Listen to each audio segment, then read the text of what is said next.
恋综上，我加到了顶流江素的微信。对面冷淡问，给个备注。哦，对了，你有没有夏眠的微信？我慢半拍的回复，我是夏眠。江素正在输入半天。你素夏眠呀？怎么没早跟我说啊，姐姐？可能是我有点笨的呜呜。顶流他哥气疯了。江素，她可是你嫂子。正文开始，我看到江素发的这几条消息时，表情有一瞬间的空白。本来是主持人提议让女嘉宾匿名加男嘉宾的微信，然后让男嘉宾猜是谁，而我运气比较差，需要去加顶流江素的微信。从恋综开始后，江素就一直冷着脸，我加他时还担忧他不配合。果然，对方通过我的好友申请后，也懒得猜我是谁，直接冷淡扔过来一句，给个备注。我看他脾气不好，打算老实报上我的名字。正打着字，对面又发过来一条消息。哦，对了，你有没有夏眠的微信？与此同时，我也把自己的名字发过去了。你好，我是夏眠。对面似乎卡壳了，我看到江素正在输入了半天，刚刚打字挺快的人，半天发不出一句话来。等了几秒，对面终于发来了消息。你素夏眠呀？怎么没早跟我说啊，姐姐？可能是我有点笨的呜呜。这可是直播恋综啊，所有的聊天都能被网友看到的。江素这是想干什么？不出所料，弹幕疯狂开始刷屏。江素怎么跟一个18线小演员扯上了？剧本吧？这还是那个对天对地的江素吗？江素你被绑架了就眨眨眼。江素你能不能收收你那不值钱的样？真看不下去了。我勒个大变脸啊！因为我目前只是一个18线小演员，所以看到江素这个消息，首先想的就是我不会又要被粉丝骂蹭热度了吧？于是我极为理智的、委婉的提醒江素，现在还在直播哦。江素背靠资本，向来无法无天，我不禁有些担忧他又冒出什么奇怪的话来。结果这位无法无天的祖宗发来2条消息，对不起姐姐，我只是太激动了，姐姐不喜欢的话我就不说了，呜呜。弹幕又开始说了，江素你让我感到陌生，说让他说，他只是想跟姐姐说2句话，他有什么错？再这样下去我就要磕了，抱走江素，别乱给他组 CP 哈。主持人似乎被这个走向震惊到了，他哈哈笑了2声，企图在我和江素之间找话题。江素和夏眠之前认识吗？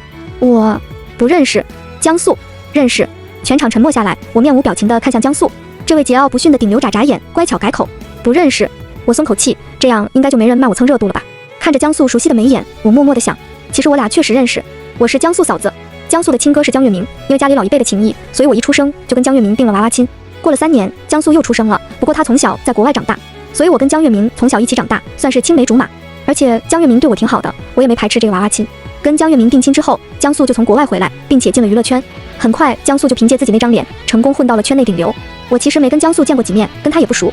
思考半天，我觉得江素应该只是想跟我友好打招呼，毕竟我是他嫂子，以后都是一家人了。节目录制结束后，我给江月明打去一个电话，因为这几天我一直忙于工作，很少跟他聊天。电话响了10秒才被接通，我没在意，兴致勃勃问他，江月明，几天没见有没有想我？还没说完，电话那头传来一道甜美的女声打断了我，不好意思哦，江总在洗澡，不方便接电话。声音有些熟悉，我花了5秒才想起来，这个声音像是江月明高中时期的白月光，只是白月光早就出国了，江月明应该早就不跟他联系了呀。我挂断电话，安慰自己，江月明不是那种人，一定是我多想了。可低头翻了翻聊天记录，发现江月明这段时间从没有主动找过我，心越来越慌。我竭力保持着冷静，等了半小时，估摸着江月明应该已经洗完澡了，又给他打去一个电话。这次又等了很久，对面终于接通了。江月明低沉的声音中泛着一丝哑，问我怎么了绵绵。我张了张口，组织语言，你刚刚。话没说完，我又听到了那道甜腻的女声，面做好啦，月明哥快来尝尝。我终于冷下声音，谁在你家里？江月明自然地回我，没谁，就一个助理。我笑了声，让女助理去你家里给你做饭吃。那道女声还在催促江月明，月明哥在跟谁打电话呀？饭都要凉了。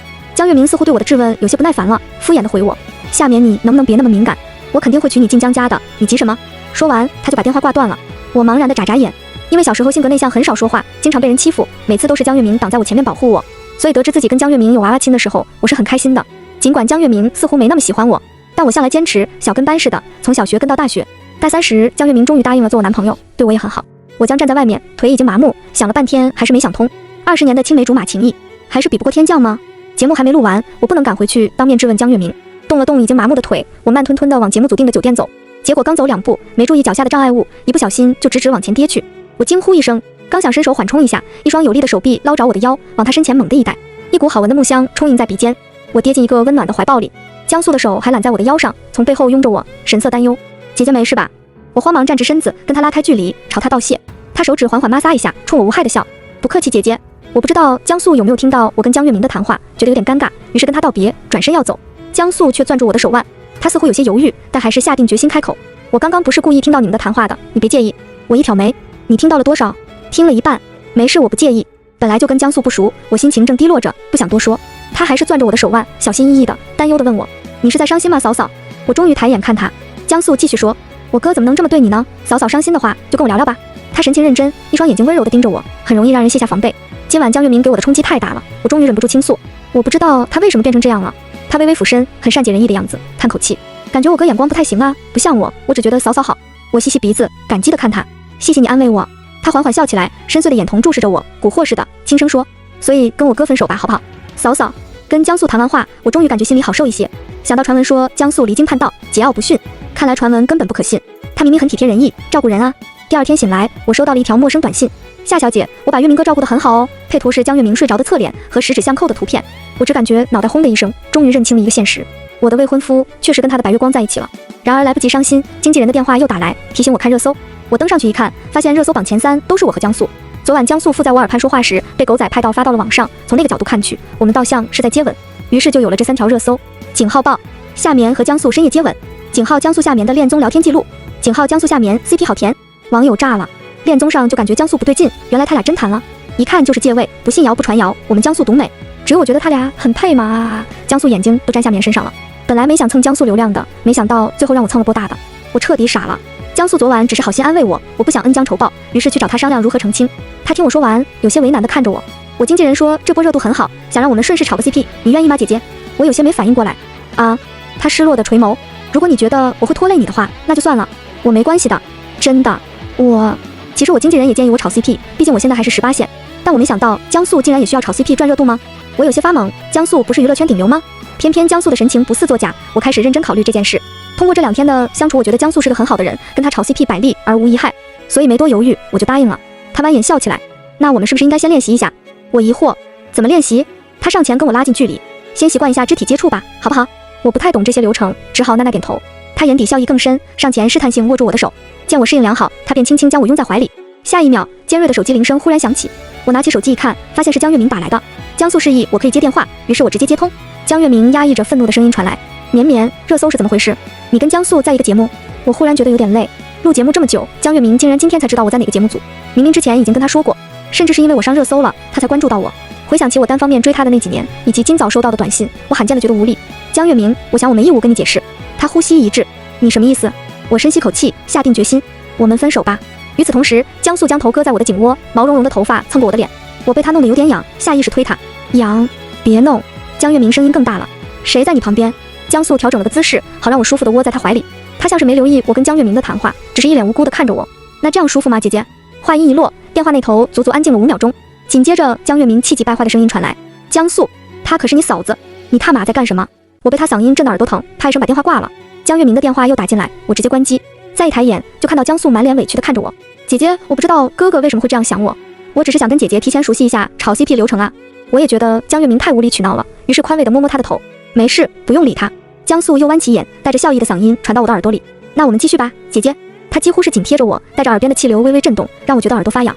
我这才注意到我们现在是个什么姿势。他现在松软的沙发里，而我坐在他腿前，被他从后面拥进怀里。我后知后觉，这样有点过于暧昧了，有些不自在的想要起身。江素却单手拦紧我的腰，阻止了我的动作。他嗓音带着乞求，我知道姐姐现在还不适应我，我们再多尝试一下好不好？听完我只感觉我真该死啊！江素这么大的咖位，为了炒 CP 都能这么敬业，我还有什么理由拒绝他？我立马窝在他怀里，不敢再动了。不知过了多久，就在我以为终于可以结束时，他又开口了，姐姐真棒，我们可以再进一步吗？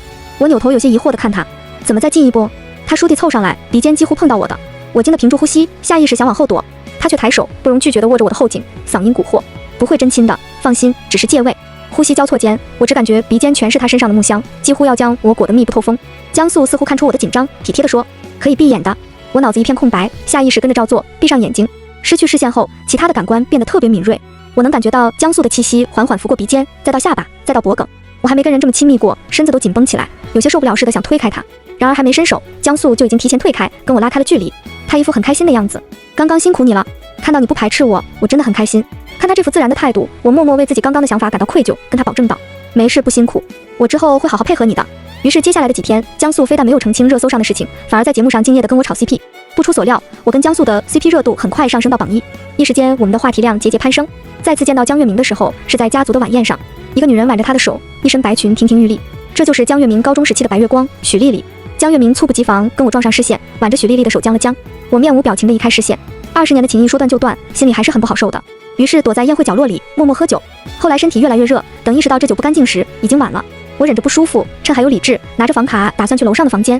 没想到江月明一直注意着我这边的动静，在我走到无人的楼梯间时，他终于追上我。他皱着眉，攥住我的手腕。绵绵，你怎么了？我竭力忍耐着，狠狠瞪他。滚！他视线落到我通红的眼尾，似乎明白了什么，喉结动了动。绵绵，你是不是不舒服？我甩开他的手，想要离开。不用你管。他放轻了声音哄我，我可以帮你的绵绵，我们认识这么久了，你要相信我。之前跟江月明在一起的时候，我都没怎么跟他亲密接触过，更遑论现在我已经跟他分手了。胃里翻江倒海的恶心，我刚要开口，就听到了许丽丽撒娇抱怨的声音。月明哥，你在干什么？他一身清纯的装扮，此刻哭得楚楚可怜。我头好疼，你帮我看看好不好吗？我嘴角勾起讽刺的笑，估计江月明很快就会带着他的心肝白月光离开。然而令我没想到的是，江月明甚至没理他，只是痴迷地盯着我的脸，轻声哄我：绵绵，跟我走好不好？许丽丽脸沉下来，不甘心地喊他：月明哥！一边是胃里的恶心，一边是身上的热，我头脑昏沉的厉害。下一瞬，有人将我轻轻拽到身后，挡住了江月明的目光。大哥看起来真忙啊！江素不知道从哪里冒出来，此刻正似笑非笑地看着江月明。江月明的神色彻底冷下来。你想干什么？江素慢条斯理地直指许丽丽。您的心肝白月光现在似乎很难受呢，不去关心一下吗？江月明看着我躲在江素身后，终于产生了一些危机感，他眼里带着些慌乱。绵绵，到我身边来好不好？所有事情我都可以跟你解释的。一旁的许丽丽脸色一白，怨毒地看着我。可我实在懒得跟他俩浪费时间，于是用滚烫的指尖拽了拽江素的袖子。经过这段时间的相处，我已经很信任江素了。我将房卡递给他，强撑着精神拜托道：江素，麻烦你送我回房间。江月明看到我的选择，气疯了。夏眠，江素不是什么好东西，你跟我走。我视线扫过江月明凶狠狰狞的脸，又抬头观察江素。江素一副温和无害的样子，眼眸清澈。姐姐说了，她不跟你走。她又扭头看我，对吧，姐姐，我哥他怎么能这样凶你？我真的很心疼姐姐。我眼含热泪，呜呜呜，江素简直是善良小狗啊！江月明快气晕过去了，大骂道：曹，死绿茶！脑子昏昏沉沉，什么红茶绿茶，我听不懂，只知道江素真善解人意呀。我乖乖被江素牵着，终于进了酒店房间。江素身上体温偏低，我没忍住贴上去，抱着他的胳膊不撒手，贴了会胳膊还不够，又去环住他的脖子。然而刚抬手，江素就侧身躲开了。我有些迷茫疑惑地望着他。江素彬彬有礼，一副正人君子的样子。嫂嫂，我们这样不太好，大哥会生气的。我忍不住辩解，可我已经跟他分手了。真的吗？真的。江素终于笑起来，将我抵在玄关处，轻声凑到我耳边问：那姐姐是更喜欢他还是我？酒意上头，我脑子仿佛停止了转动，呆呆看着他漂亮的眼睛。我不喜欢他了。他嗯了声，谆谆善诱。那就是喜欢我？喜欢江素吗？我一时没反应过来。他可怜兮兮的垂眸，眼里的光都要没了，失落道：好吧，姐姐不喜欢我也没关系的。我最见不得他这副伤心表情，而且这段时间他真的对我很好。于是我又连忙哄：没有不喜欢你。江素缓缓弯起眼睛：那就是喜欢我。所以姐姐就是最爱我了。我感觉自己只会单线思考了，况且药劲还一直折磨着我，不禁焦躁起来。最爱你了，可以给我抱了吗？江素听到自己想要的答案，终于微微俯身，方便我伸手抱着他。但我抱了一会，又觉得不满意，视线有些茫然地落到他的唇上。他注意到我的视线，薄唇轻轻勾起，嘴上却说着担忧的话：很难受吗？我刚刚已经叫了医生，再坚持一下好不好？可药劲一波一波冲击着我，已经听不清他在说什么了。他的唇张张合合，唇色偏浅，看着就一副很好亲的样子。叽里咕噜说什么呢？听不懂，我直接亲了上去。被我乱啃一通的江素唇色嫣红，附上薄薄一层水色，他眼里蒙着一层雾气，带着蛊惑意味的垂眸看我，鼻尖全是他身上令人安心的木香。爹的，忍不了了，我拽着他的领带又吻了上去。第二天我揉着腰坐起身，感觉天都塌了。我看着面前的场景，呆愣了足足5秒钟，终于断断续续地回想起昨晚发生的事。喝了不干净的酒，江素好心带我回房间，甚至帮忙联系医生，可我竟然直接将他扑倒了。我真该死啊！我痛心疾首，怎么能恩将仇报呢？江素要恨死我了吧？而一旁睡着的江素察觉到我的动静后，睫毛颤了颤，睁开了眼。阳光刚好洒落到他眼底，显得他整个人都无害温柔起来。早安，姐姐。我有些不自在地抓着被子。江素，昨晚我很抱歉，我真不是故意的。房间里一时静下来，就在我以为江素会生气的时候，他开口了。江素神色带着点懊悔，眼尾下垂。其实我也有责任，我当时看你太难受，实在是心疼姐姐，是我没处理好。天哪，江素是什么善良小天使？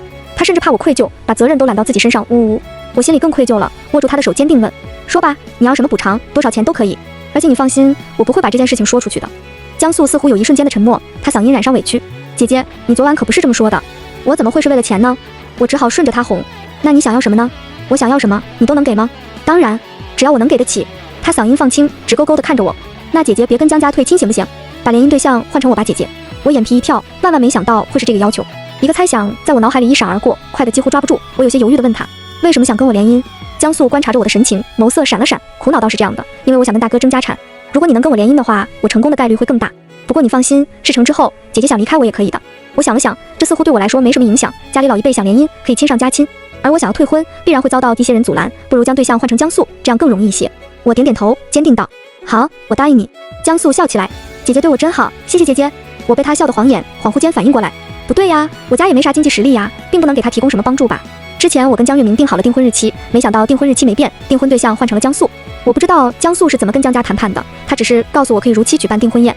然而我跟江素订婚的消息不知怎么就被传到了网上，很快热搜前2就变成了井号报江素与夏眠即将订婚，井号点击就看顶流的豪门爱情，网友纷纷表示不信，不可能，江素结婚我倒立洗头，谁放的消息？营销号肯定是虚假宣传，大家都散了吧，笑死，就江素那拽样咋可能跟人结婚？楼上建议你去看看他俩的恋综哦，江素超爱好吧。然而我们的 CP 超话里，众人活跃的像过年，直接放鞭炮庆祝，细思极恐。夏眠从没有否认过自己不喜欢江素，打出这句话的时候我手都在抖。这条评论瞬间被大家顶到热评第一，底下瞬间多了很多嘲讽的声音，粗思也恐，不思也空，姐们我看你是笑抖的吧。 CP 粉烦不烦？别瞎蹦跶了好吗？合理怀疑这个热搜就是你们 CP 粉故意顶上去的，似乎除了 CP 粉没人相信这条热搜。等到晚上大家逐渐忘记这个事的时候，这件事又有了新的进展，江素拿大号点赞了 CP 粉的那条评论，于是江素微博的几千万粉丝就水灵灵地刷到了他的那条动态，你关注的江素点赞了评论，细思极恐。夏眠从没有否认过自己不喜欢江素，打出这句话的时候我手都在抖，网友炸了，哥你一定是手滑的对吧？